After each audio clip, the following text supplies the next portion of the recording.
Buenas tardes a todos, bienvenidos en de ICOM Francia, comités nacionales e internacionales y la Alianza Nacional del ICOM que han participado a este ciclo. Y quería volver a citarlos porque no lo hice la anterior vez, pero este ciclo es el de la última sesión, así que quería agradecerlos mencionándolos a todos. Así que gracias a ICOM Arab, ICOM CC, ICOM España, ICOM Canadá, ICTOP, ICOM Líbano, INATIS y la Universidad de Quebec en Tres Ríos, todos socios de este ciclo. Así que esta es la sexta y última sesión de nuestras reuniones que esta noche se dedicará a planes de emergencia y reconstrucción.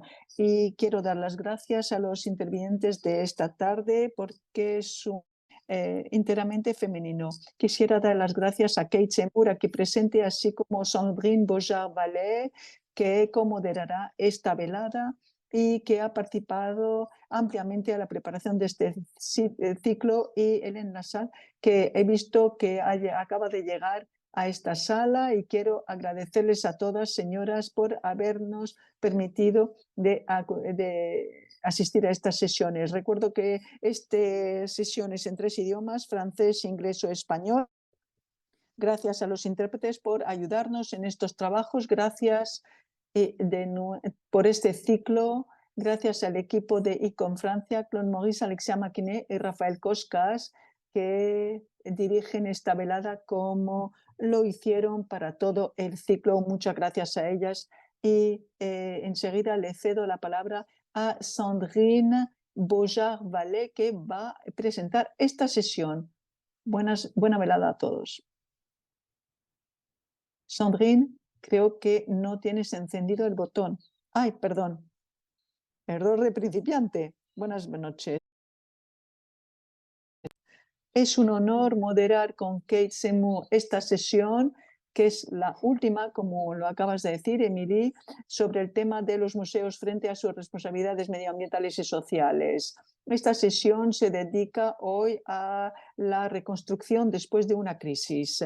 Más allá de las funciones de jefe de departamento de la dirección de ofertas, que también soy de la Brigada de Bomberos de París como capitán, dedicada a la sección de conservación de patrimonio. Por tanto, estoy siempre en contacto de estos hombres y mujeres cuya divisa, salvar o perecer, marca su día a día, salvar a los humanos y al patrimonio. Y recuerdo la intervención esencial de las unidades de élite durante el incendio de la Notre Dame en París, con su jefe, y también con conflictos armados, catástrofes naturales tan numerosos. Nos lo recuerdo en la actualidad constantemente: los catástrofes naturales, tormentas, inundaciones, incendios voluntarios o debidos a la negligencia, o los numerosos conflictos armados han llevado y traen continuamente a los profesionales de la conservación del patrimonio y de la emergencia a interrogarse sobre la forma de evaluar y anticipar los riesgos,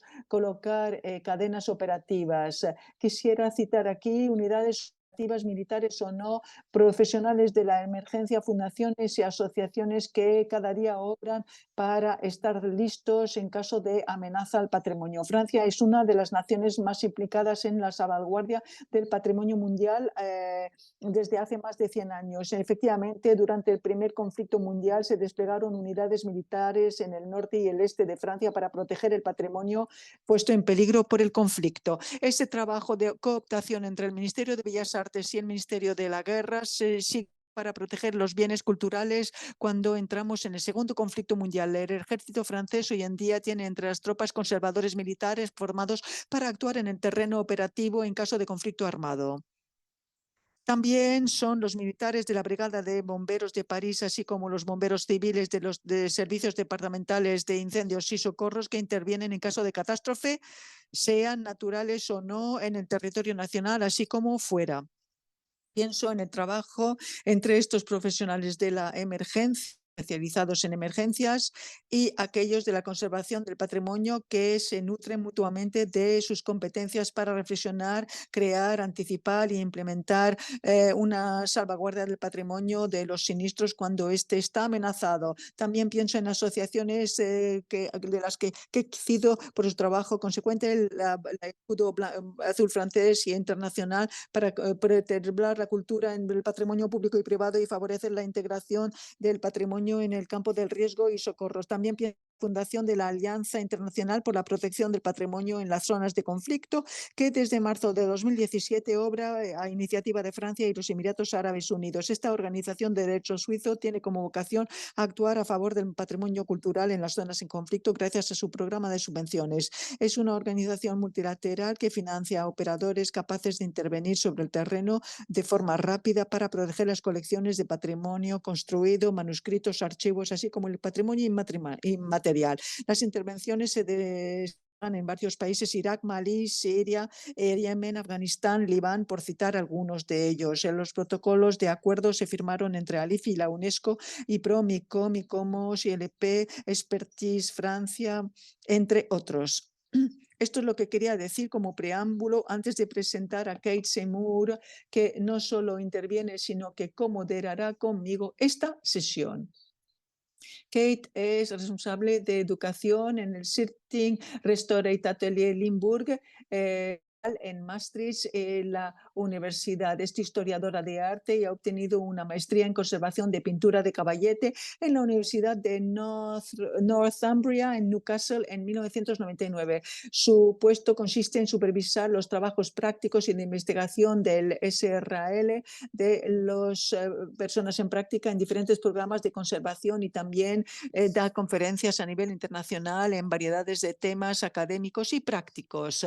Es profesora del programa de maestría en conservación de la Universidad de Ámsterdam para los estudiantes en licencia de artes liberales y de licencia de la Universidad de Arte de Maastricht. También viaja a frecuencia al extranjero para dirigir talleres sobre la práctica y la teoría de conservación para conservadores a mitad de carrera, integrando su conocimiento material y habilidades prácticas con la capacidad de difundir procesos complejos de toma de decisión. Además, Kate cumple un segundo mandato del ICOMCC en la Junta del ICOMCC de 2020 a 2023, donde se desempeña como presidenta. Actúa como enlace entre la Junta Directiva y el coordinador del grupo de trabajo durante el trienio 2017-2020. También ha sido coordinadora del ICOMCC para el grupo de trabajo de escultura, policromía y de decoración arquitectónica de 2008 a 2014 y coordinadora del grupo de trabajo de educación y formación para la conservación de 2014 a 2017.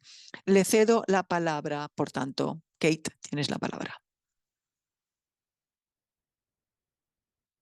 Gracias, Sandrine, por esta maravillosa bienvenida y también por presentar esta sesión. Quisiera presentar mi primera diapositiva. Gracias. Es un verdadero placer formar parte de esta larga serie de webinarios centrados en los museos y sus responsabilidades medioambientales y sociales. Cada uno ha dado información sobre lo sostenible y ético. Me pareció, a medida que íbamos estudiando este tema de nuestra actuación en la reconstrucción, quisiera colocarlo en el objetivo del milenio 17 de la ONU. Pero también es muy complicado de explicar hoy y, por tanto, me gustaría empezar esta sesión hoy hablando de los 5 Ps que se pueden usar para implementar este 17 objetivo de sostenibilidad. Y quisiera hablar de los partenariados que esto entraña. Como verán ustedes y los oradores después de mí, ilustrarán aspectos sobre el hecho de trabajar con gente, con colegas, en red, en partenariado para dar lugar a la prosperidad, la paz y la mejora planetaria también. El ICOM-CC, para dar un poquito de contexto, pues tiene tenemos el privilegio de ser organizadores de esta sesión. Somos uno de los comités de ICOM internacionales más grandes, con miembros de todo el mundo. Vemos aquí cómo se distribuyen nuestros miembros. Tenemos casi 5.000 miembros.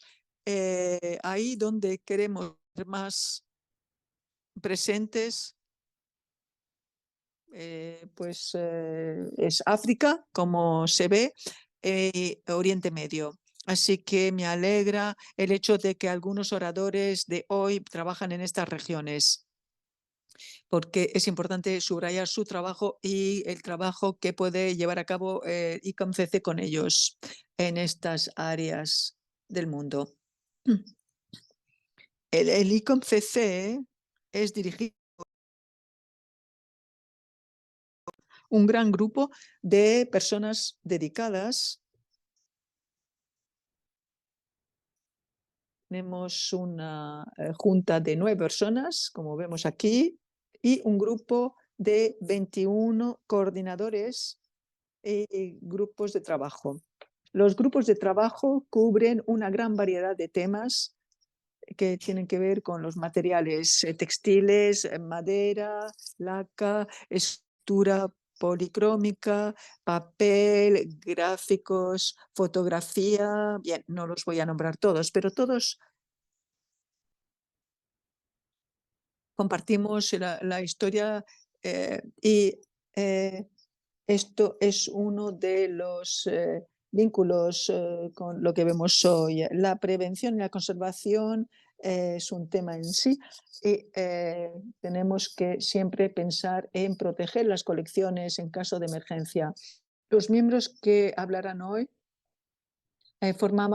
todos han formado parte de nuestro grupo de trabajo del ICOM-CC sobre conservación. El ICOM-CC también trabaja con otros partenariados internos. Voy a subrayar algunos de los proyectos que hemos llevado a cabo con otros comités nacionales e internacionales dentro del ICOM. Y a través de colaboraciones es como realmente podemos reforzar el partenariado e incrementar en nuestro conocimiento y entendimiento de varios temas como situación de emergencias y protección de patrimonio en situaciones de emergencia. El ICOM-CC también funciona de forma autonómica. No es realmente autonómica, sino que organizamos varios talleres en los que somos muy activos. Aquí vemos una especie de araña en la que se explica en un programa de 3 años las reuniones y los webinarios y talleres que el grupo de trabajo ha organizado a lo largo de esos 3 años. Esto representa 30 eventos diferentes, lo cual es maravilloso. Pero también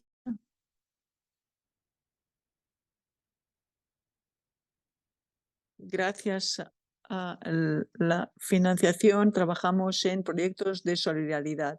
Y gracias a este programa, en 2021, durante la COVID, pudimos organizar talleres de formación. El proyecto se llamaba Formación de Formadores y nos centramos en formar en evaluación de riesgos para la conservación, y la idea era transmitir nuestros conocimientos a otros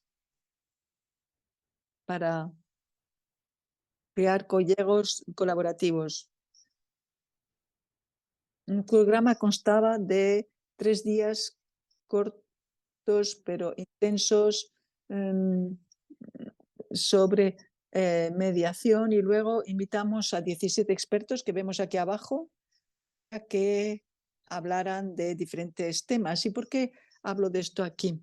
Pues porque muchos de nuestros invitados expertos también son expertos en planificación en caso de emergencia y implementación de programas después de desastres naturales y humanos. Ese tipo de programas son esenciales para reforzar estos partenariados. También nos gusta centrarnos en resultados, divulgando nuestras conclusiones. Lo hacemos a través de nuestras conferencias trieniales. El evento más reciente se dio en Valencia en septiembre. Todos podrán descargar la transmisión de este evento a final del año en nuestras publicaciones dedicadas en nuestra plataforma. También nos gusta publicar nuestro trabajo en diferentes eventos y en la conferencia general del ICOM. Aquí vemos la conferencia que organizamos en agosto de 2022 en Praga. Entonces pudimos reflexionar sobre el éxito de las formaciones en solidaridad. Aquí vemos las fotos de diferentes sesiones con formadores formados que están formados. El ICOM-CC, por tanto, es una de las entidades dentro de ICOM que puede conectar a las personas en caso de desastre. Y también es la entidad que forma a las personas para que creen protocolos para hacer frente al desastre en caso de que ocurra. Y yo creo que esta era mi última diapositiva.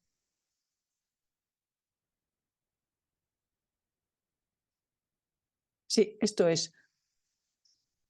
Por tanto, no quiero detenerme demasiado porque nos esperan 3 oradores magníficos que nos van a hablar de su experiencia. El primero hoy es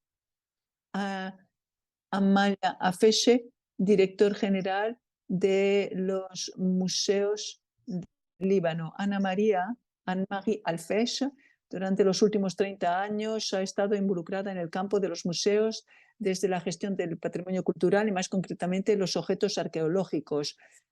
Y hasta la gestión de los museos. En 2018 fue nombrada directora ejecutiva y directora general del Consejo General de Museos, un organismo público del Ministerio de Cultura del Líbano.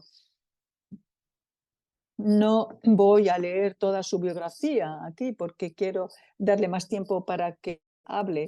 Ella nos hablará de la revitalización y renovación y reconstrucción del Museo Nacional de Beirut, que tuvo lugar entre 1975 y 1990, y la recuperación de este museo después del daño que sufrió, de los daños que sufrió durante la guerra civil en Beirut. Bueno, pues esta es mi presentación de Anne-Marie, a la que ahora le doy la palabra para que comparta su presentación. Anne-Marie, tiene usted la palabra. Muchas gracias. Hola a todos. Hablaré en francés. Gracias a los organizadores de esta sesión de ICOM Francia, su presidente Émilie Girard, todo el equipo de ICOM Francia y, por supuesto, Kate Seymour, jefe de ICOM CC, por su invitación. El tema de esta sexta sesión, desgraciadamente, es muy habitual para nosotros, que en las últimas décadas hemos sufrido hurtos y destrucciones del patrimonio cultural, especialmente el patrimonio arqueológico.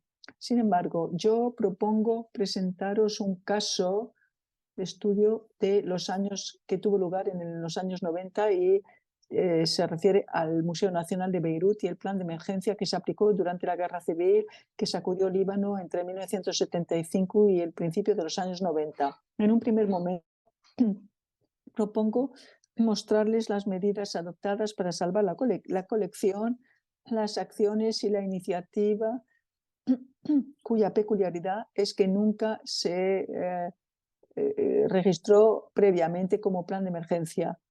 Se identificó durante la rehabilitación como tal. En un segundo momento recordaré las etapas que permitieron que el Museo Nacional de Beirut se recuperara a partir de los años 90 para recuperar la colección, exponerla de nuevo, realmente reinventar reapropiarse el patrimonio nacional arqueológico. Desde su construcción en 1930, el museo se dedicó a albergar las antigüedades del país. Se enriquece con colecciones arqueológicas a lo largo de los años, investigaciones y búsquedas desde la prehistoria hasta la época moderna, con colecciones exclusivamente descubiertas en Líbano. Al principio de la Guerra Civil Libanesa, en 1975, tuvo que cerrar las puertas. Se encontraba en la línea de demarcación entre este y oeste y sufrió importantes destrozos. Los objetos de la colección expuesta o clasificada en las reservas se salvaguardaron gracias al entonces director de antigüedades Maurice Gérard y su mujer Olga. La primera operación fue desplazar los pequeños objetos fáciles de transportar expuestos en las salas de la primera planta del museo, que se retiraron y expusieron en las salas del subsuelo.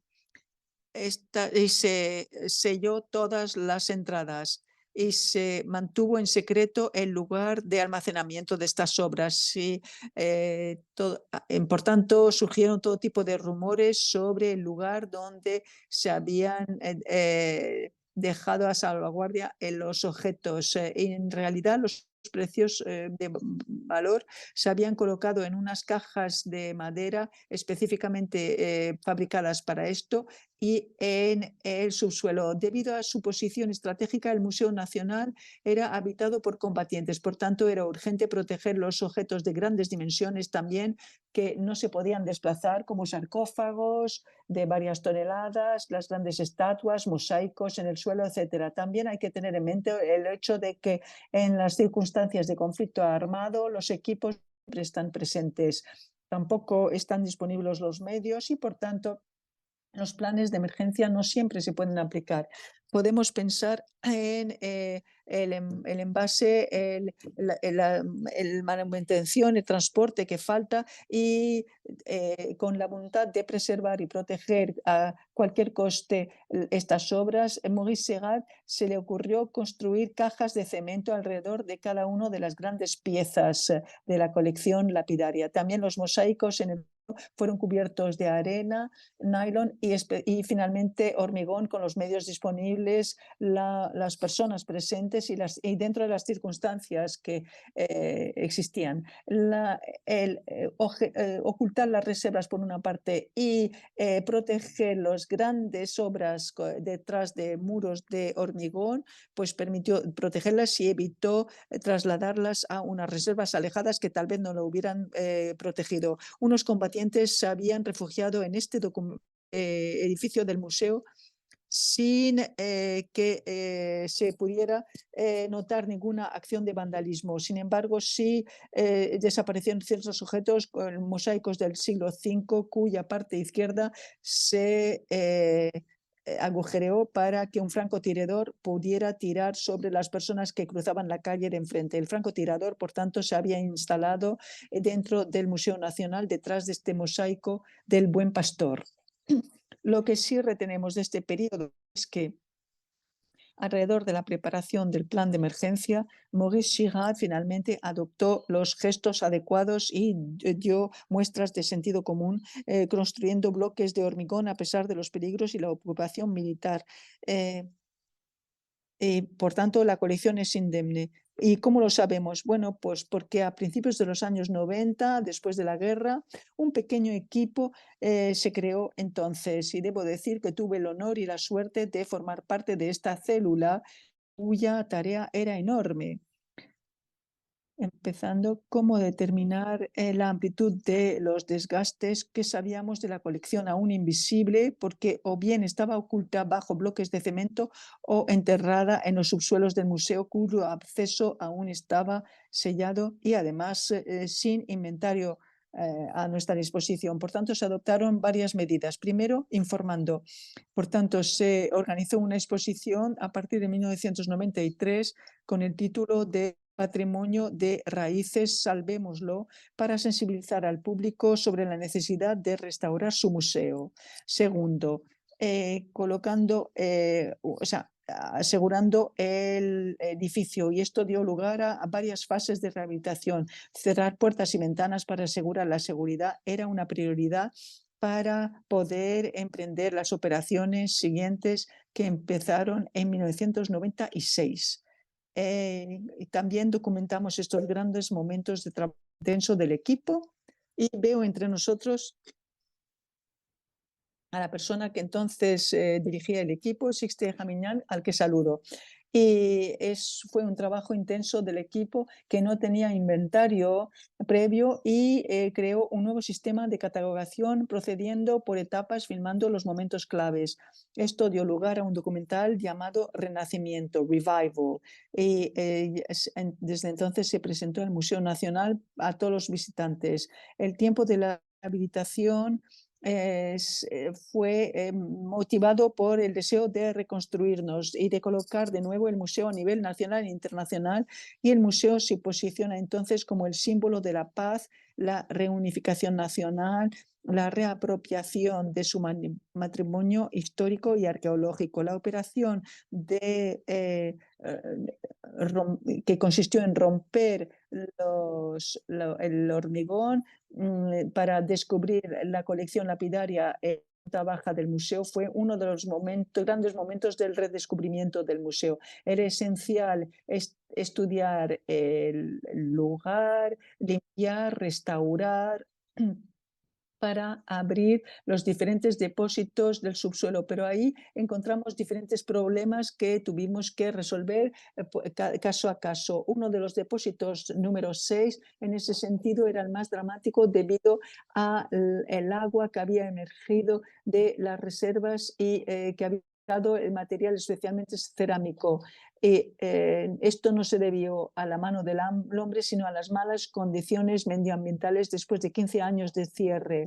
Esto afectó el túmulo de Tir del periodo romano con frescos extraordinarios. El proyecto de restauración se llevó a cabo entre 2010 y 2011. A modo de conclusión, ¿qué podríamos decir? Bueno, pues que en el momento de la rehabilitación del edificio de las acciones nos preguntamos qué debíamos presentar al público de estas operaciones de salvaguardia.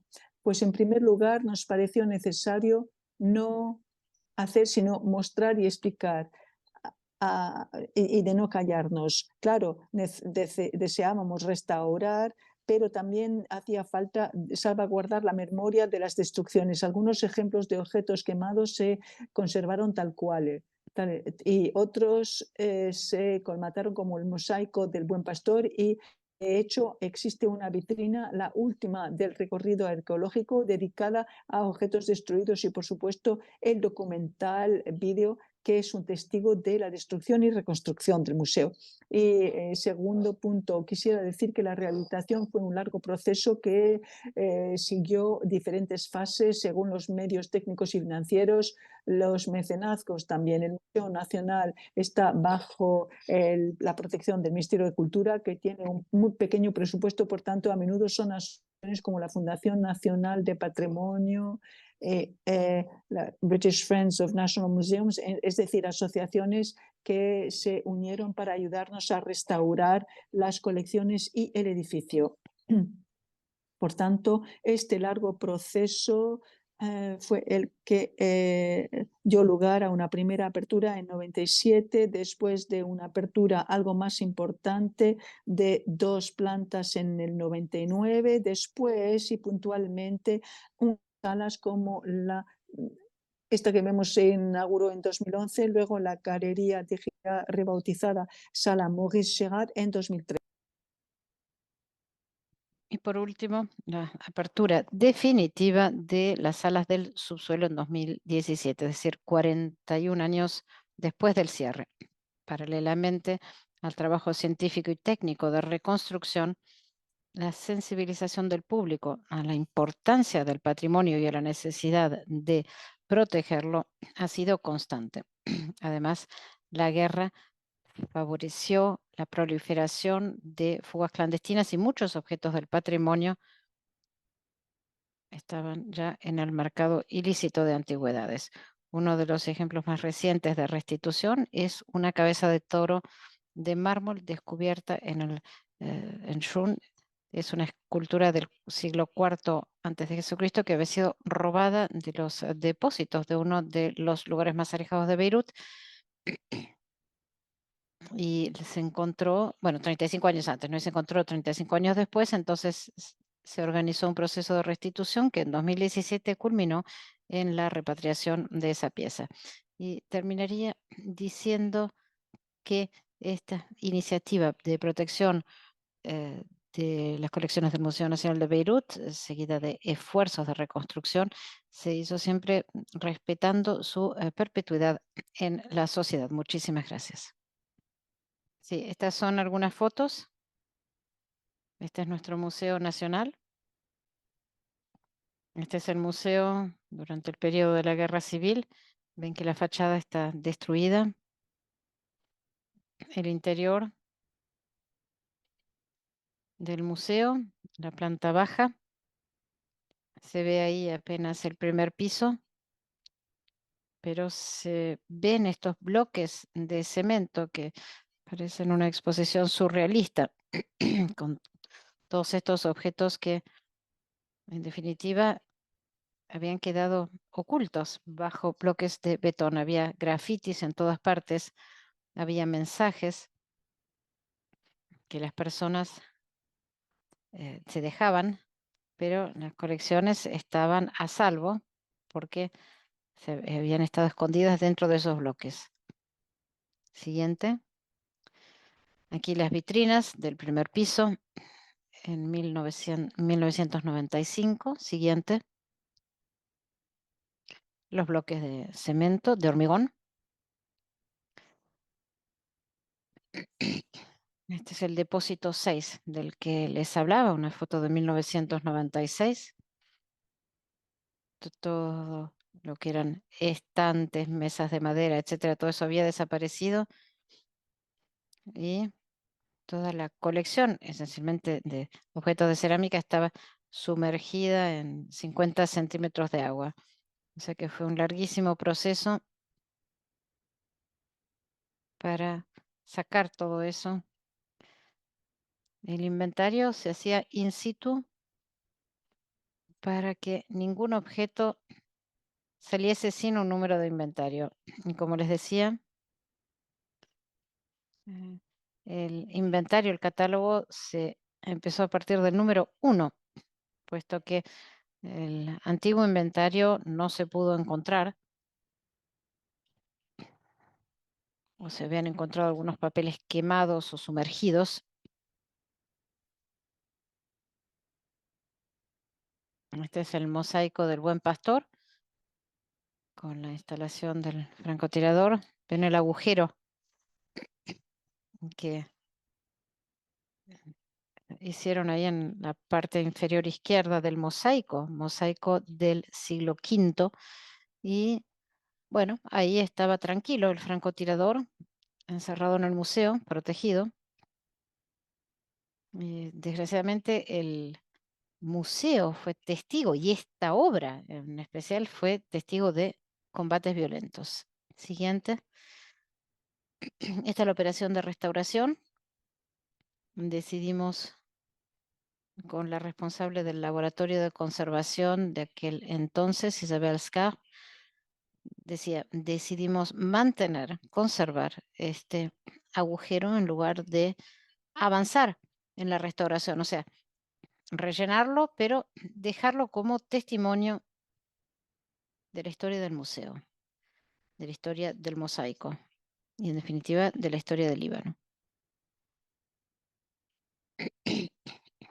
Esta es una tumba cuyos frescos se transportaron del sur del Líbano, de Tir, en los años 30 y se reconstruyó la tumba exactamente idéntica a la original. Eh, Hubo unos estragos tremendos, estos frescos del siglo I que habían sufrido enormes daños bueno, por el ambiente, por la humedad. Y es hoy la tumba que tenemos aquí tras la restauración de 2010 y 2011. Este es nuestro museo. Creo que es la última foto con los dos pisos, el subsuelo abierto gracias a una subvención del gobierno italiano. 41 años más tarde se abrió al público. Muchas gracias. Muchas gracias, Anne-Marie, por la presentación, que es sumamente elocuente y que me llega a mí personalmente muy profundo porque fui a enseñar a Beirut y a Biblos este año con el Instituto Nacional de Patrimonio en colaboración con la Dirección de Antigüedades, la Dirección General de Antigüedades. Así que tuve la ocasión de ver al personal que trabaja allí en los distintos centros. Conversé mucho con ellos durante la formación e incluso fuera de ella, en momentos en que la gente se confía, ¿no? Y nos contaba lo que usted nos dice esta noche, de estas imágenes que yo había visto parcialmente, ¿no? Y que desgraciadamente son muy elocuentes. Y en términos de resiliencia, he de decir que estas personas que considero como amigos, lo digo sinceramente, tienen una fuerza increíble, una voluntad de seguir adelante, pese a que la situación no es estable, en el Líbano. En el plano económico la vida es muy difícil, pero bueno, la voluntad de seguir adelante, inventoriar, conservar las colecciones, prepararse a lo que venga, aunque sea malo. Esto es lo que quiere decir con respecto a su intervención. Muchas gracias, Anne-Marie. Ahora escucharemos a Rachel Tabel. Rachel es especialista en conservación preventiva, originaria de Beirut, Líbano. Tabet se unió a la Arab Image Foundation en 2015 como archivista senior y completó su maestría en conservación preventiva en la Universidad de Northumbria, Newcastle upon Tyne, Inglaterra, a través de la educación a distancia. Se graduó con honores en 2019 y en 2021 Rachel recibió la beca de conservación Andrew W. Mellon del Departamento de Conservación Fotográfica del Museo Metropolitano de Arte de la Ciudad de Nueva York, y su investigación de 12 meses se centró en la creación de eh, cámaras alternativas para fotografías utilizando materiales fabricados en Líbano. Así que le doy ahora la palabra a Rachel para que nos presente la Fundación Árabe para la Imagen, hablarnos de la explosión del puerto de Beirut y su cercanía con la Arab Image Foundation, la respuesta inmediata y los trabajos de reconstrucción, así como las lecciones extraídas de esta difícil experiencia. Rachel tiene la palabra. Hola a todos. Sandrine, muchísimas gracias por la presentación y gracias a todos por tenerme aquí con ustedes. Como dijo Sandrine, hablaré de la terrible del terrible impacto que sufrió la Arab Image Foundation después de la explosión del puerto de Beirut en 2020.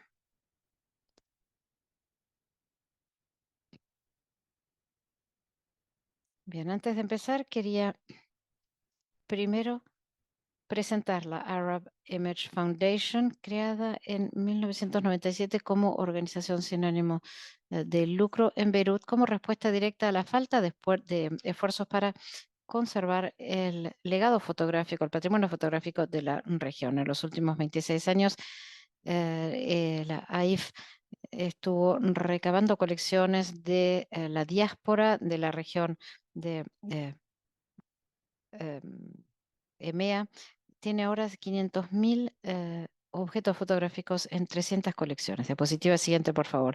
El 4 de agosto de 2020 hubo una tremenda explosión de 250 toneladas de nitrato de amonio que diezmó la ciudad de Beirut. Esta es una foto cuando yo estaba yendo hacia la oficina ese día.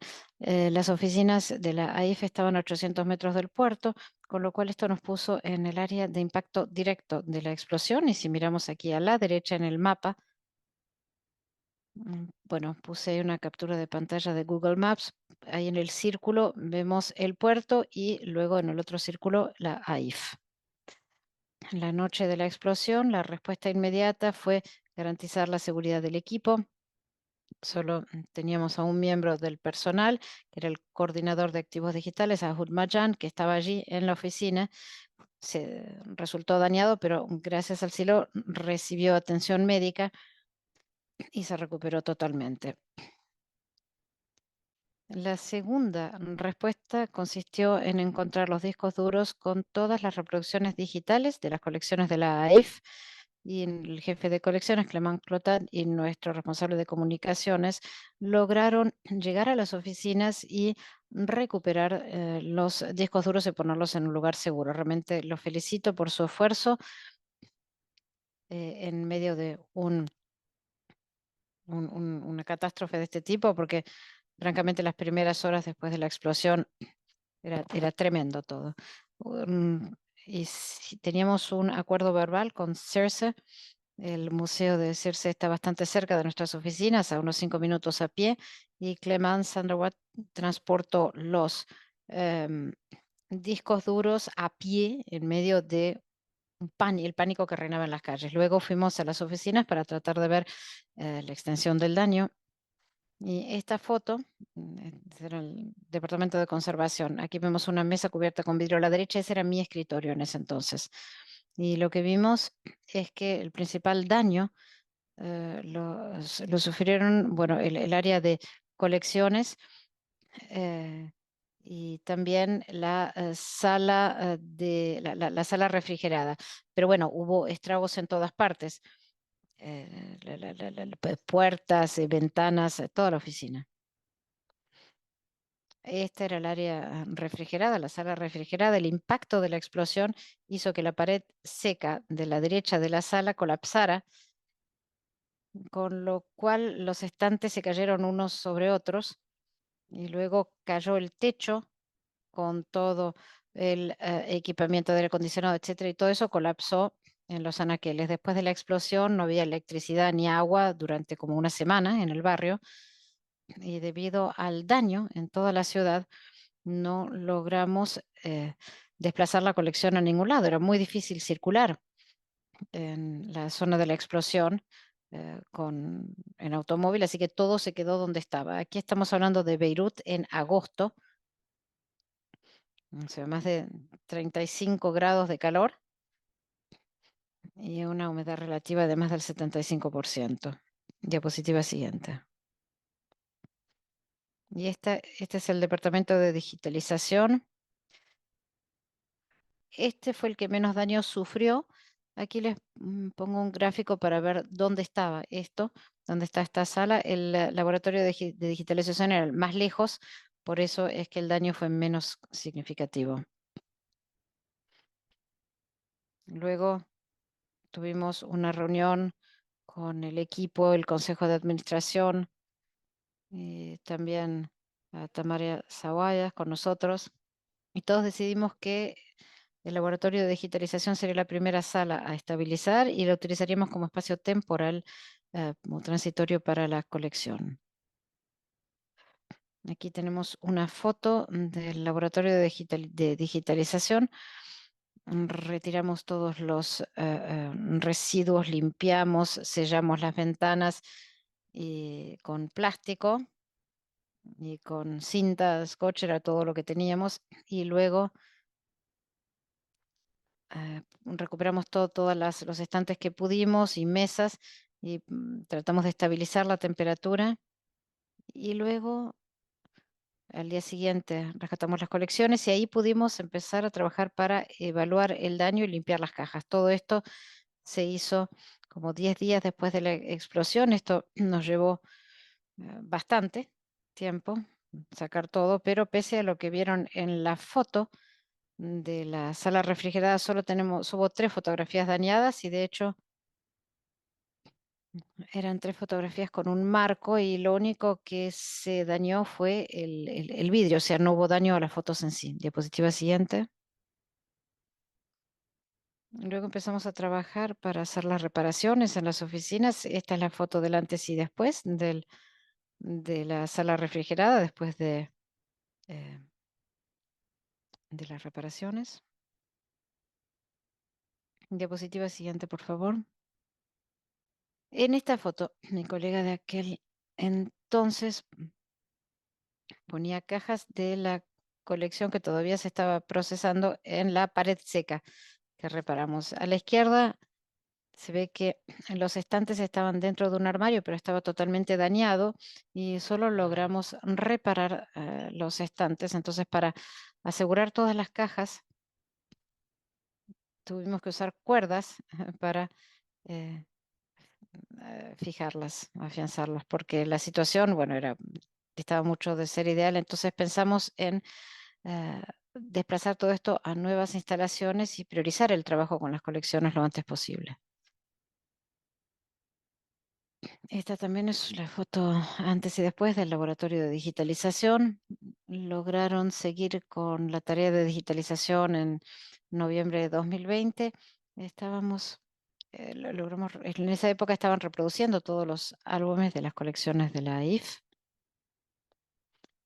En cuanto a las lecciones aprendidas, no es una coincidencia el que las colecciones hayan permanecido casi intactas pese a las escenas apocalípticas que vimos. En 2019 había protestas en todo el país contra 30 años de gobiernos corruptos y esto hizo que, bueno, se cerraran calles, hubiese saqueos, etcétera. Y entonces ya en ese entonces habíamos tomado todas las medidas preventivas basándonos en el plan de emergencia, incluso pequeñas medidas, por ejemplo, poner cajas pesadas en los estantes de más abajo y las cajas más livianas, más ligeras arriba, todo lo que era de vidrio, de cristal, lo aseguramos con cuerdas. También recuerdo haber recorrido caja por caja en el área de almacenamiento y cada caja que no estaba realmente bien doblada, yo la cubrí de pedazos de cartón para justamente asegurar los objetos in situ para que no se movieran. Y francamente creo que el hecho de ser constantemente conscientes de nuestro contexto y evitar riesgos, bueno, eso fue muy útil para proteger las colecciones. Si nos fijamos aquí en las medidas enumeradas, eran muy, muy simples, pero realmente fueron muy eficaces. Además, ayudó también el hecho de que ya habíamos desarrollado un plan de emergencia con años de antelación. Habíamos trabajado en un plan de emergencia en 2014 y luego seguimos manteniéndolo y actualizándolo constantemente. Otra cosa que realmente contribuyó mucho es tener una comunicación muy clara y eficaz con los donantes en términos del material que necesitábamos para no terminar recibiendo material que no pudiésemos utilizar o material que no necesitábamos.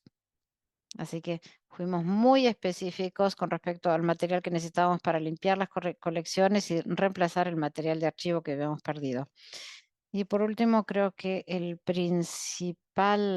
la principal ventaja era tener un equipo específico. Pese al traumatismo de la explosión, lograron de todos modos contribuir, presentarse y contribuir. Y no es casualidad. Perdón, no.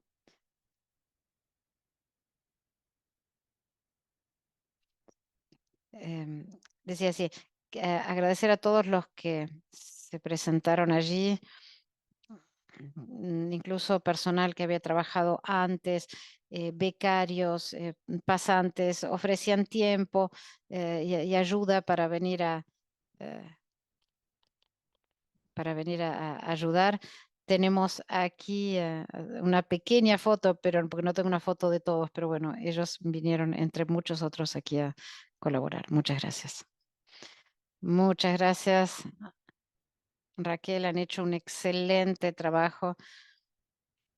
Es todo un logro hacerlo con tanta rapidez después de una catástrofe gigantesca. Y la verdad es que, bueno, es una alegría saber que todo el personal eh, estaba bien y que solo se dañaron 3 cristales de fotos nada más.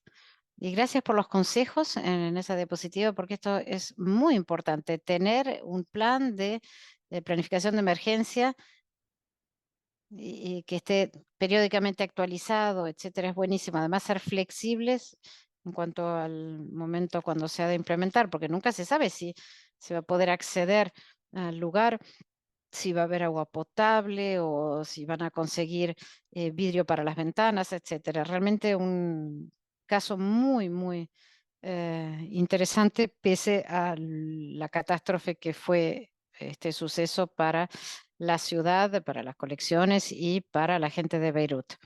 Así que muchísimas gracias.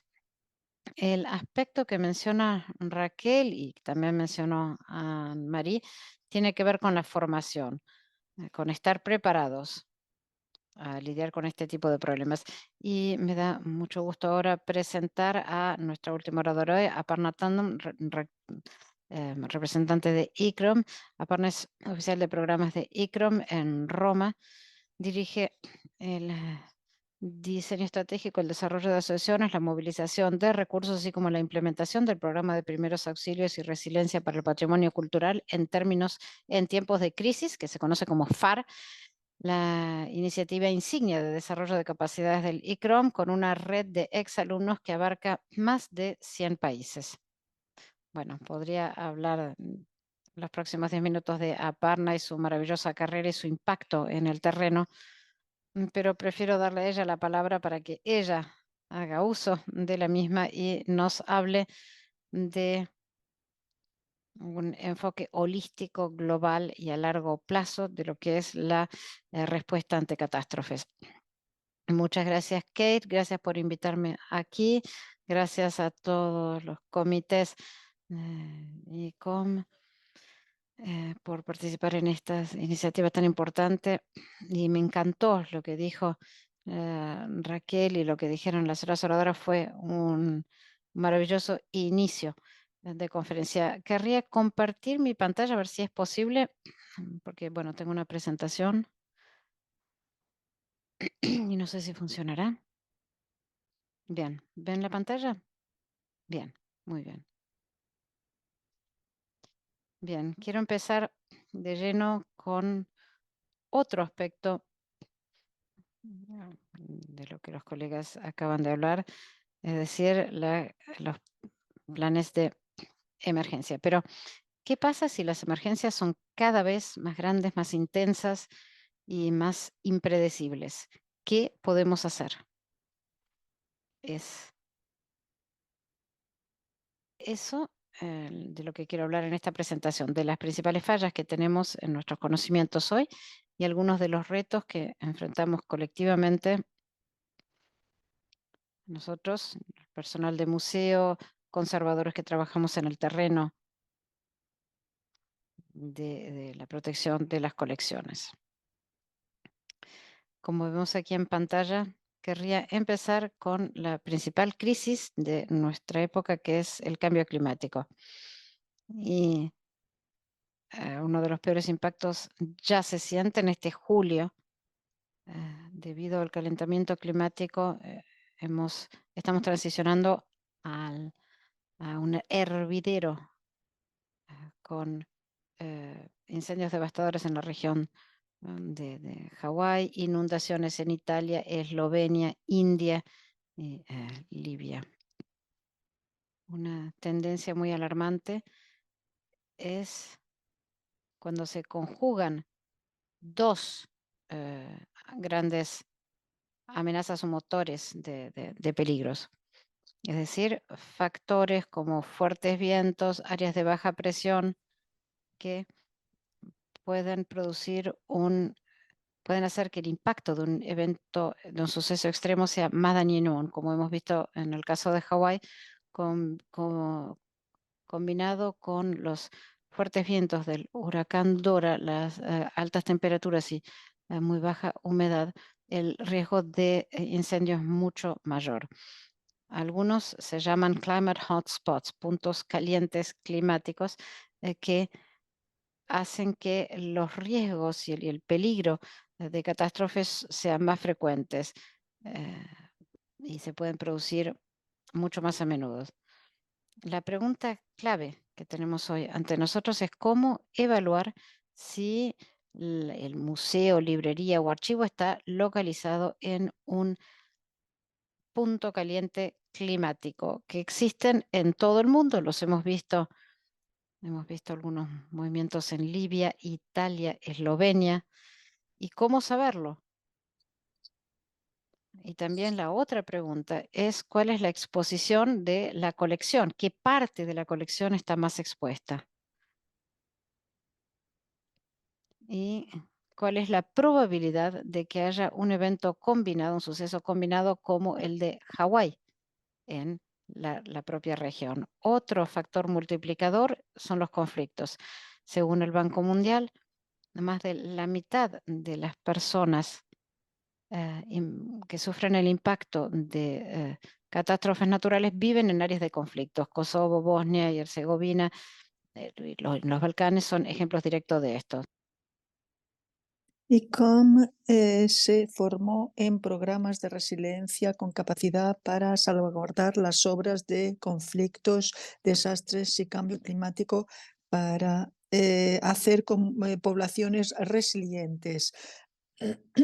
Este programa se basa en ejemplo de preservación de patrimonio en contexto de crisis. Y ahora estamos desarrollando lo que se llama herramientas de gestión para ayudarnos a identificar riesgos bioclimáticos y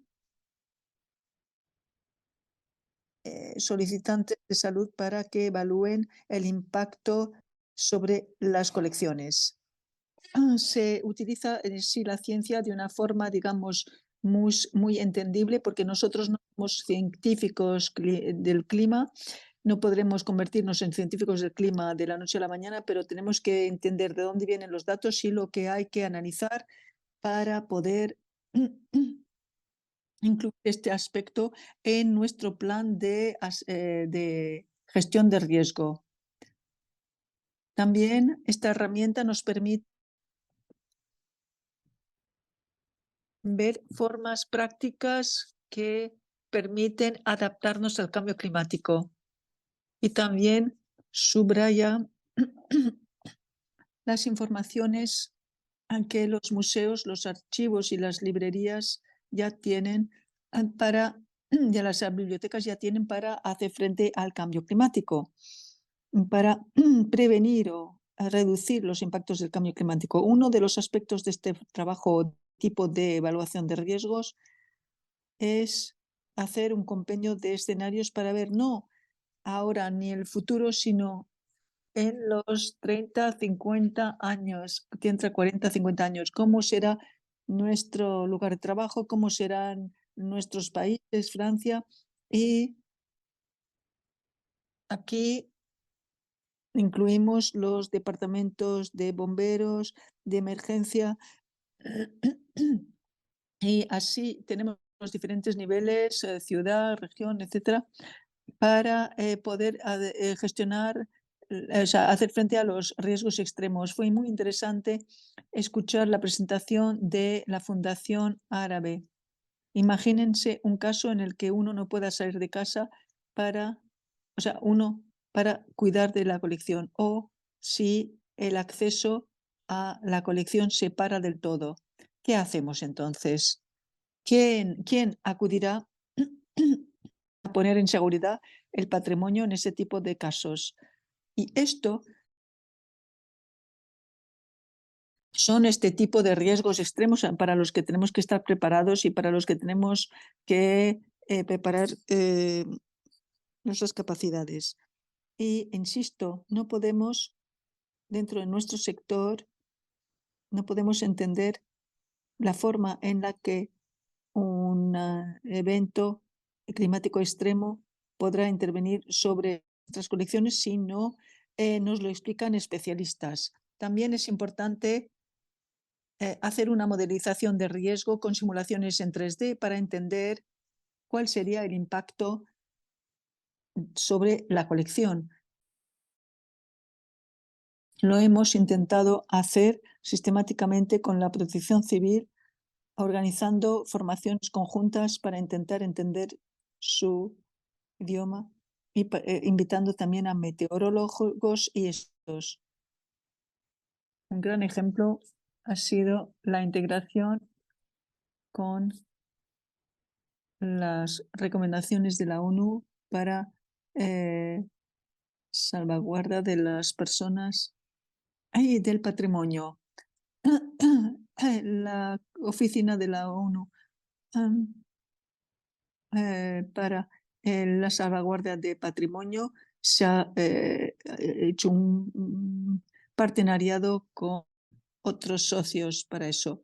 Otros riesgos a los que nos enfrentamos tienen que ver con la gestión de riesgo y la protección. Y nos enfrentamos con la falta de datos. Cada vez que hay un desastre, perdemos patrimonio.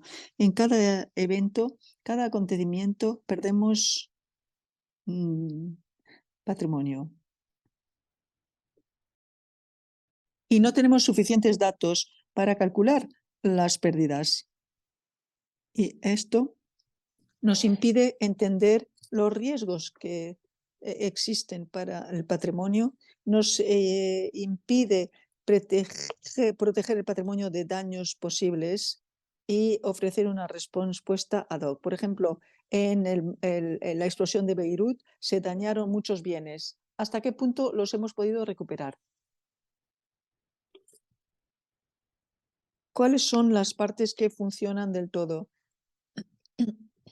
Como lo ha dicho Rachel, se tardó 100 años, o sea, 41 años para que el museo funcionara. Y chapó a ellos. Así que tenemos que hacer más para recoger datos con el fin de hacer frente a este problema. Para ello hemos creado una aplicación abierta que puede usar cualquiera. También hemos hecho unos formularios sobre patrimonio en diferentes países, incluido en Ucrania. Y también este documento nos permite estimar los costes de recuperación del patrimonio. Para ello necesitamos especialistas para que nos expliquen cuáles son los daños, el coste de los daños, porque esto es lo que quieren los gobiernos cuando les pedimos que nos ayuden a recuperar estos patrimonios, el patrimonio dañado. Y si no tenemos un sistema centralizado de datos, pues ha llegado el momento de que se pongan a hacerlo. Y estos datos deberían ser interoperativos y deberían ustedes poder, sería bueno que ustedes pudieran compartir estos datos con varias instituciones, varias entidades. Es muy difícil proteger los bienes de una explosión, pero hay que tener ya los datos en fuente abierta. Hay que hablar con especialistas, entrevistarlos para entender cuán rápido pueden ocurrir eventos de este tipo. Y en Ucrania estamos creando un mapa de riesgos no solo estamos formando a formadores para que en clases de gestión de riesgo y sistemas de respuesta, sino que ofrecemos a Ucrania la posibilidad de mapear los bienes, y especialmente los bienes frente a las líneas de batalla y también los bienes en riesgo de crecida, de ser dañados por la crecida, porque en Ucrania hay muchos ríos y con las lluvias hay muchos riesgos de crecida.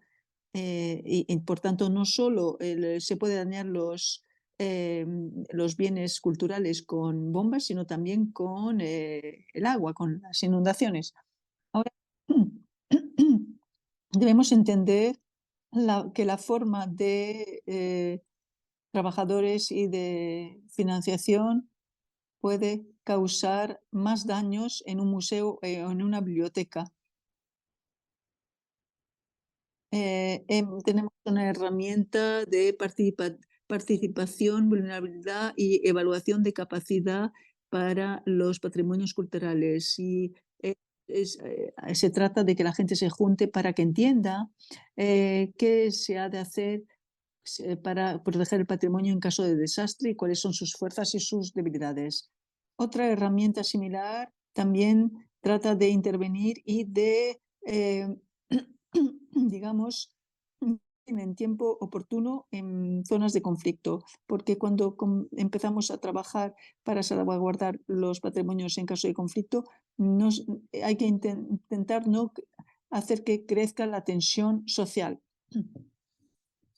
Así que en el campo del patrimonio nos pareció que faltaban métodos porque la gente no entendía cómo los bienes culturales en riesgo podían incrementar la tensión entre la población. Es una herramienta muy sencilla que permiten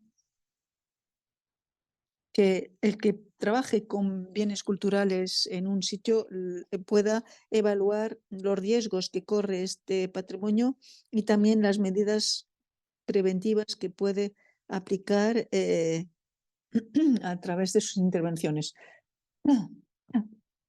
Quisiera compartir con ustedes esto. Sé que iré muy rápido porque sé que me he pasado de tiempo. Esto es una lista de preparación a una emergencia y es una lista que compartimos con gobiernos, que presentamos a gobiernos e instituciones. Lo primero es si hay un sistema de alerta temprana. Y incluso si el sistema de telefonía móvil se separa, no funciona, ¿cómo avisar a la gente y cómo avisar a las instituciones? La administración, o sea, el ayuntamiento los ayuda en sus capacidades de alerta temprana. Existe una línea de ayuda para patrimonio en su ciudad, porque en caso de desastre a veces nadie puede entrar en una zona roja. Así que si 5 instituciones necesitan, ¿cuál es la prioritaria? Hay un director, el director del museo o de la entidad cultural puede obrar de sí mismo. Si preguntan a más de 2 preguntas no, pues entonces es que deben hacer algo para entender. Y también quién asegura los accidentes, cuáles son los seguros que hay. Finalmente, el Ministerio de Cultura, ¿existe un procedimiento aprobado por el Museo de Cultura? Un procedimiento de emergencia, claro.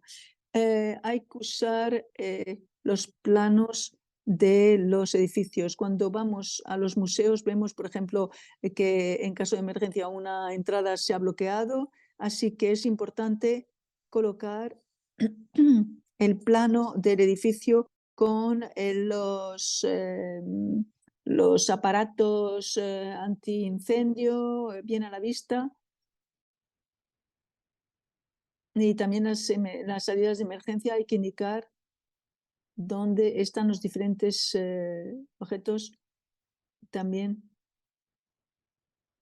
Que usar la herramienta de evaluación de riesgo para estimar los daños, pero a menudo vemos que una documentación como esta no está disponible después de un desastre, que también hace falta un sistema que permita almacenar toda esta información fuera del edificio en cuestión para tenerlo cuando se trata de evacuar, por ejemplo, los bienes en cuestión. Los modelos en 3D son una excelente forma de asegurar, o sea, de poder sacar objetos como mosaicos, etcétera. Y gracias, con esto los agradezco por su atención. Tenemos herramientas armonizadas en más de 16 idiomas. Los pueden descargar y síganos en nuestro programa en icrom.com. Muchas gracias. Muchas gracias. Aparna.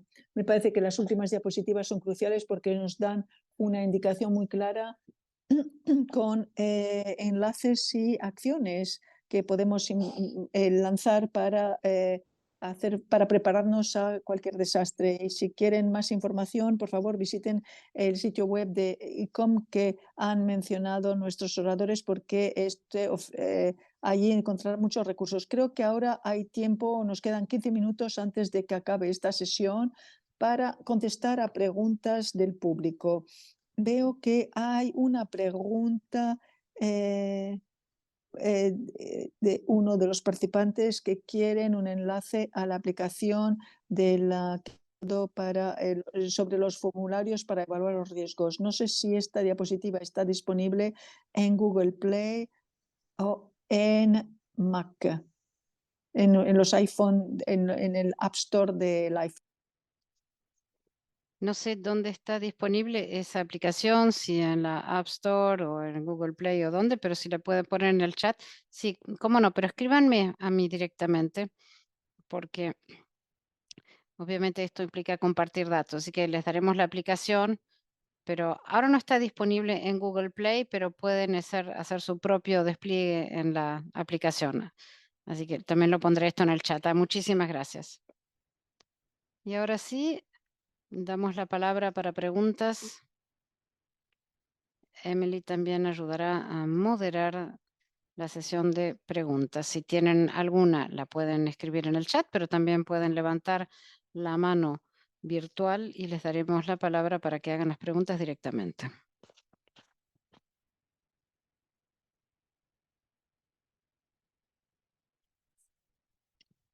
Kate, hay una pregunta de Catherine Stevens.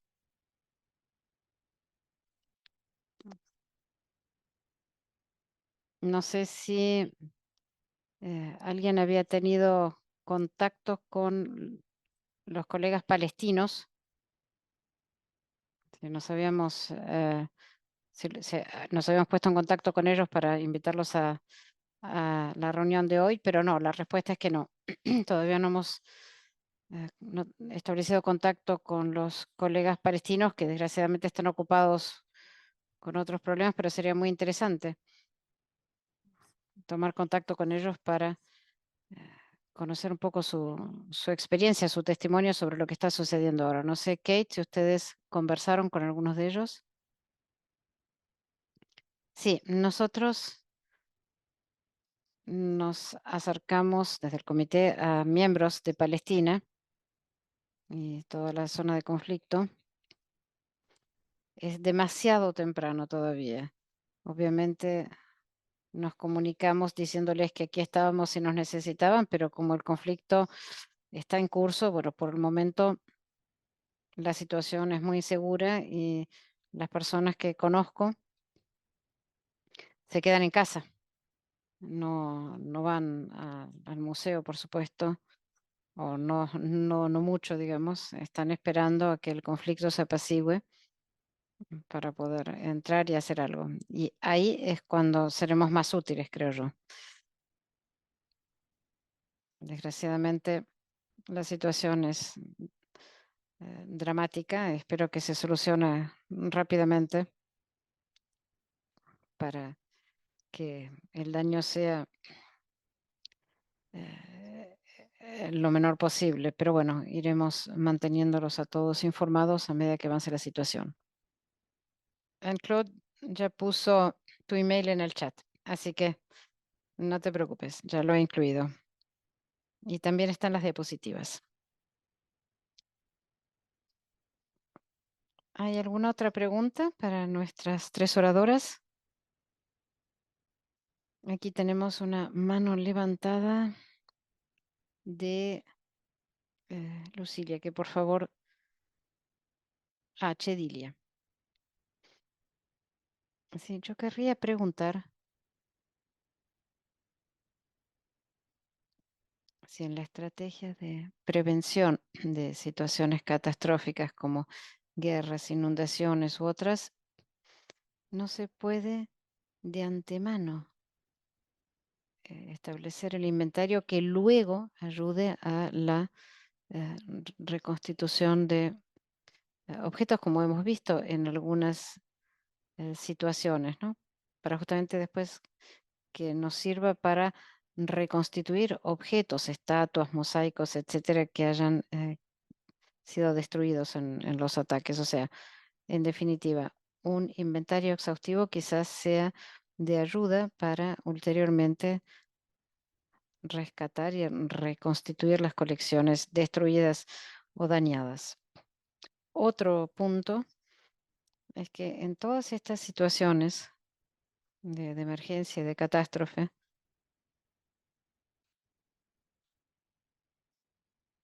lo que suele desarrollarse paralelamente es el tráfico ilícito, que también hay que tener en cuenta y considerarlo en la planificación que haremos luego para vigilar y restablecer el orden que existía anteriormente. Sabemos muy bien que cuando hay conflictos, inundaciones, catástrofes de todo tipo, se desarrolla aún más el tráfico ilícito en todas sus formas. Muchas gracias. No sé si alguna de las oradoras quiere contestar a Chedili antes de pasar a la pregunta de Susi. Sí, yo querría, o si no, le dejo la palabra a Raquel, a quien quiera. Adelante, Aparna. Sí, muchísimas gracias por la pregunta. A ver, si he entendido bien.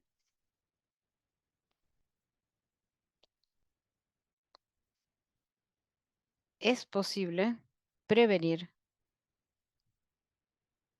la destrucción y podemos compartir inventarios, pero un gran problema que tenemos es que estamos pensando en una institución y en un solo plan. Pero ¿qué pasa cuando hay grandes catástrofes como la experimentada en Beirut después de la explosión o en otros lugares, ¿no? Necesitamos un plan maestro también y necesitamos que las instituciones prioricen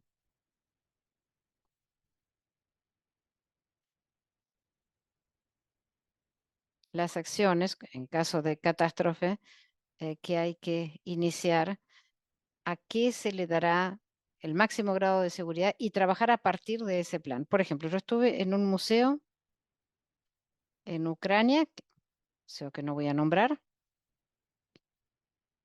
Ellos tienen 175.000 objetos, pero solo han documentado 75.000 de ellos. Entonces, ¿cómo establecer prioridades en un caso así?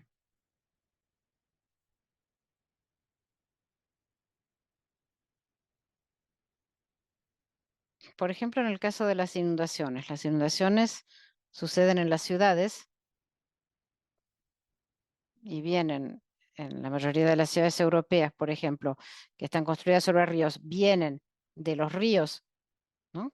Sube el agua de los ríos, entonces tiene que haber intensas lluvias y problemas en la infraestructura urbana, por ejemplo, ¿no? Una conjugación de factores.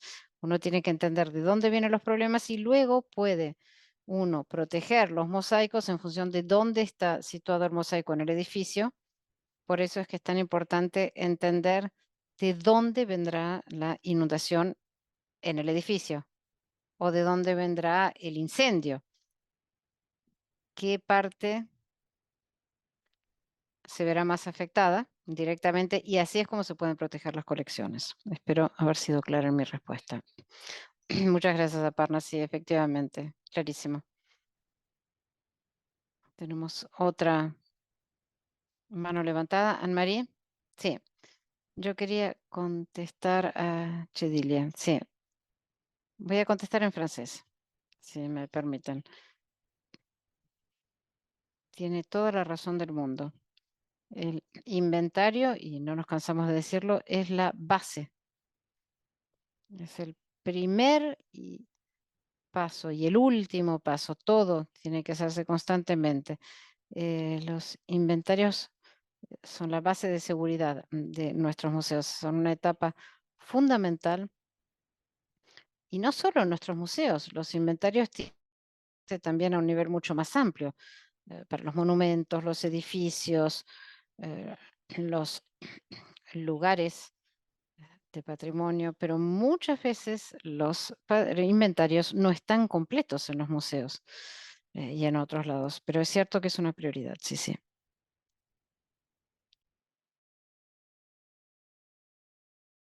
Gracias, Anne-Marie. Tenemos una mano levantada y 3 preguntas en el chat, así que Susi primero. Susi, ¿quieres hacer tu pregunta? Sí, yo quería, ¿me oyen, sí? Sí. Bien, entonces quería compartir con ustedes una experiencia tras la explosión del puerto de Beirut, donde hubo muchos colaboradores en el terreno, muchos museos sufrieron daños, algunos en sus colecciones, otros en su estructura arquitectónica, hospitales, casas, todo el tejido urbano eh, fue objeto de reconstrucción. Nosotros trabajamos en el marco de una asociación, Le Bouclier Bleu, a través de un programa que llamamos Druzia, para integrar a otros organismos más allá de los organismos patrimoniales. El Ejército, la Cruz Roja, mm, eh, la Defensa Civil, y organizamos talleres en los que hicimos que esta gente se reuniera, los acostumbramos al discurso patrimonial, la reconstrucción, etcétera. O sea, empezamos realmente a explicarles los planes de emergencia, las necesidades, para definir la responsabilidad de cada uno de los interlocutores. En el ejército libanés hoy se ha formado un equipo para que en caso de demoliciones el ejército ayude a los museos a rescatar objetos patrimoniales. No quiero decir que sea un programa que haya alcanzado su velocidad de crucero o la dimensión que debería alcanzar, pero seguimos trabajando en eso porque, como se ha dicho, nunca estamos ah, ah, exentos de correr nuevos riesgos de este tipo. Muchas gracias. Tenemos 3 preguntas. Intentaré resumirlas en el chat. La primera, quizás Aparna pueda contestar, tiene que ver con los frenos para el desarrollo de una política de riesgos más allá, o sea, cuando no hay una toma de conciencia de la necesidad de prepararse. Otra pregunta para Aparna también, con respecto al contenido eh, sensible. Cuando se utiliza la aplicación de iChrome, ¿Dónde se guardan los datos en la aplicación? ¿En una nube? ¿Están protegidos? Y por último, ¿existe una cartografía interactiva del patrimonio cultural mundial en peligro? Gran pregunta esta última. Bien, y antes de darles la palabra, discúlpeme por los el ruido de mis hijas aquí, pero bueno, le voy a dar la palabra. No, más bien Sofía nos dice que esto es uno de los caballitos de batalla del ICOM y su importancia se recoge en el código de deontología.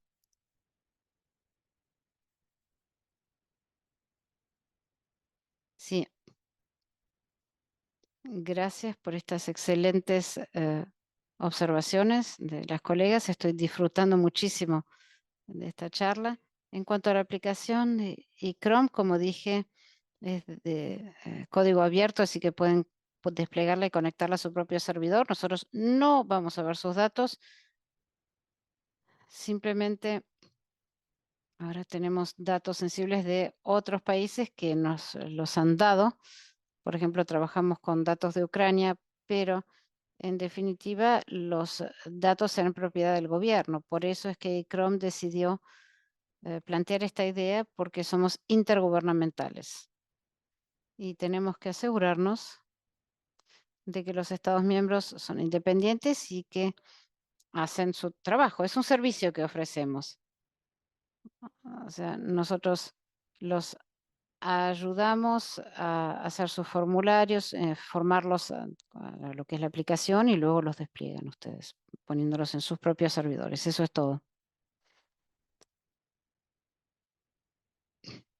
Y con respecto al tráfico ilícito, es muy importante ver también los riesgos secundarios, porque en situaciones de este tipo lo que sucede es que a veces hay muchos voluntarios que vienen a ayudar y pueden desplazarse muchos objetos. Yo he estado en situaciones en Myanmar, Indonesia, Nepal, Filipinas, Haití, Ucrania, situaciones todas de catástrofes, Libia y otros lugares donde, bueno, por supuesto que los inventarios son muy importantes, como dijo Sofía, saber qué pertenece a dónde, y luego la tendencia a intervenir. Por eso me repito, pero es importante hacer una evaluación de los daños y los riesgos, porque así uno toma el último registro y logra localizar las cosas, porque en nuestro ámbito tendemos primero a rescatar y a evaluar más tarde, o documentar más tarde. Y decir, esa fotografía está en el agua, va a desaparecer. No, un minuto. Primero localicémosla bien.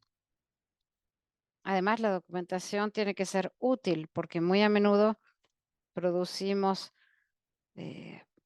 cantidades de documentos y tenemos que entender que nosotros en situación de catástrofe lo que hacemos es evaluación de daños o de riesgos, que es más breve y más precisa. Tendremos que usar un glosario, un glosario que sea fácil de entender. Muchas gracias, Aparna. Creo que este es un punto muy interesante para cerrar la sesión, el tema del lenguaje, no solo que sea inglés, francés o español, sino la terminología utilizada y cómo utilizarla rápidamente. Bueno, yo sé que ya nos hemos pasado un poco de la hora y sé que todavía hay preguntas para contestar, pero para acelerar un poco el fin de la sesión, las respuestas van a ser contestadas por las tres oradoras si quieren mandarlas por email. Simplemente quiero agradecer a nuestras tres oradoras. Me encantó la interconectividad de estas tres charlas. De petites pointes La dans posibilidad pour retailler de, ces bueno, années. presentar estos Je vais casos faire al un público, comité ¿no? Casos de estudio o l'énergie du soleil. catástrofes. Et donc, souvent, on Se regarde la habló Terre de pour voir corto si plazo, la de largo forme plazo, no globale est respuestas déjà a corto y largo intéressante. plazo, Après, je vais dándole passer au un vernis. contexto a todo ese aspecto global en el que ICROM se ha vuelto experto en el terreno. Así que lo único que me queda por decirles es que hay que aprender de las lecciones de Raquel y Ana María, que Raquel y Ana María mencionaron en sus presentaciones, y esperemos así estar más preparados para las catástrofes y aprovechen sus redes de contactos para transmitir y obtener estos conocimientos y esta comprensión, y hagan cursos con ICROM, etcétera. Y ahora le doy la palabra a Emily para cerrar la sesión. Muchas gracias a todas ustedes, señoras, por esta velada, estos testimonios y estas síntesis que me parece que han sido muy interesantes y muy ilustradores.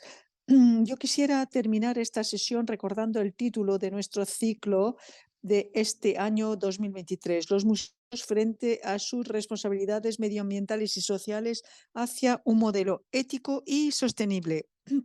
Este tema de responsabilidad me parece que ha encontrado mucho eco a través de estas 6 sesiones, porque nuestras responsabilidades como profesionales de museos son muchas, y especialmente en la época en la que estamos. Y en cuanto a desarrollo sostenible, que ha sido el hilo conductor de estos años, vemos que afecta a todas nuestras competencias, y los ejemplos y respuestas presentadas en este ciclo presentan hasta qué punto para nosotros profesionales, y insisto, este término es importante, pues estos temas son importantes y podemos felicitarnos de ello. Hemos visto ejemplos inspiradores que podemos encontrar en la cadena YouTube de ICOM Francia. Y no nos olvidemos de que está prevista una publicación que será la síntesis de las 6 sesiones que hemos celebrado. Quisiera de nuevo dar las gracias a todos los socios de este ciclo. Gracias a ustedes que han seguido este ciclo a lo largo del año. Gracias por su fidelidad y confianza, y les quiero desear un feliz fin de año, y por favor tomen cuidado de ustedes, y espero volver a verlos pronto. Hasta luego, adiós, gracias.